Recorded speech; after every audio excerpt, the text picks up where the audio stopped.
இன்றைக்கி முருங்கைக்காய் குழம்பு வைக்க போகிறேன். பச்சை செலவு ஆட்டி முருங்கைக்காய் குழம்பு வைக்க போகிறேன். அதுக்கு முருங்கைக்காய் எடுத்துக்கிறேன். லேசாக தோல் சீவி கட் பண்ணிக்கலாம். அதை கழுவி பச்சையை அரைக்கிறதுக்கு வெங்காயம் ஒரு 25 வெங்காயம் இப்படி தோல் உரித்து வச்சுக்கோங்க.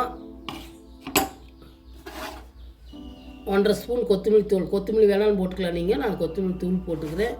கொஞ்சமாக புளி, ஒரு தக்காளி, 1/4 மூடி தேங்காய்,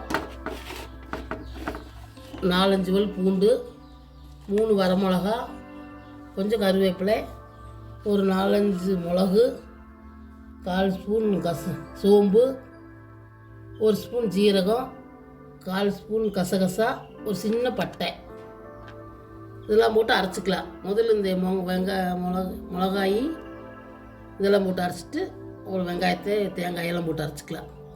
அரைச்சிட்டு எப்படி செய்யணும்னு காமிக்கிறேன். இதெல்லாமே பச்சையாக சேர்த்து அரைச்சிக்கலாம், வணக்காமல் பச்சையை சேர்த்து அரைச்சிக்கலாம். அதெல்லாம் சூப்பராக இருக்கும் முருங்கைக்காய் குழம்பு. பச்சையை அரைச்சிட்டு காமிக்கிறேன்.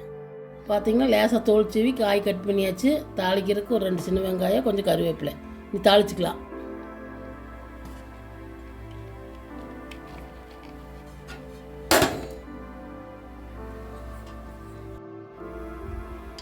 படுப்பத்தை வச்சு ஒரு கோசி வச்சு கொஞ்சமாக எண்ணெய் ஊற்றிக்கிங்க.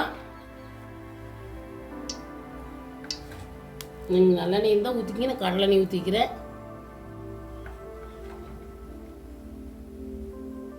எண்ணெய் காயிட்டு கடுகு சேர்த்துக்கலாம். எண்ணெய் காய்ச்சதுக்கப்புறம்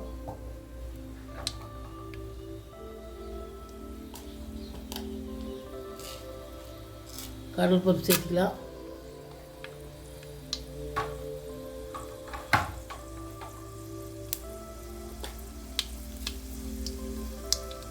உளுந்து பருப்பு சேர்த்துக்கலாம்.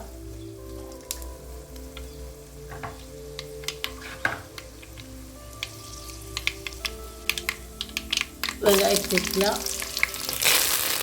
சேர்த்துக்கலாம். இதோட கொஞ்சம் பெருங்காயத்தூள் சேர்த்துக்கலாம்.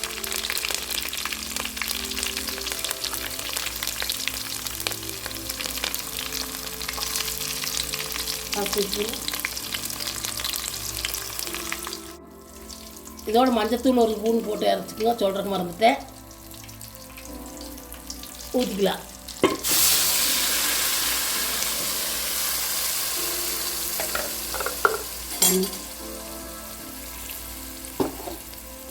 தண்ணி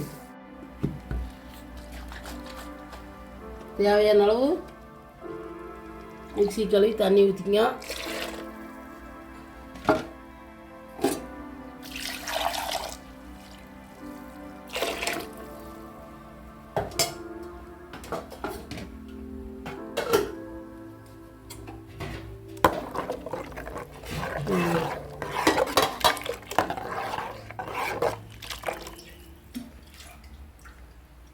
கொஞ்சம் அங்கே பிடிச்சிக்கணும். நான் இப்படி ஊற்றிட்டு இந்த அளவுக்கு ஊற்றிங்க.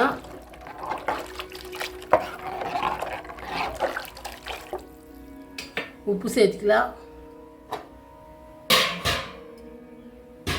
கொஞ்சம் கொதிக்கிட்டு அப்புறம் உப்பு சேர்த்துக்கலாம்.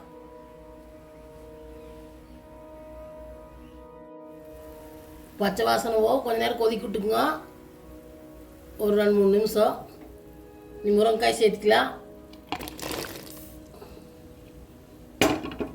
தேவையான அளவு உப்பு சேர்த்துக்கலாம்.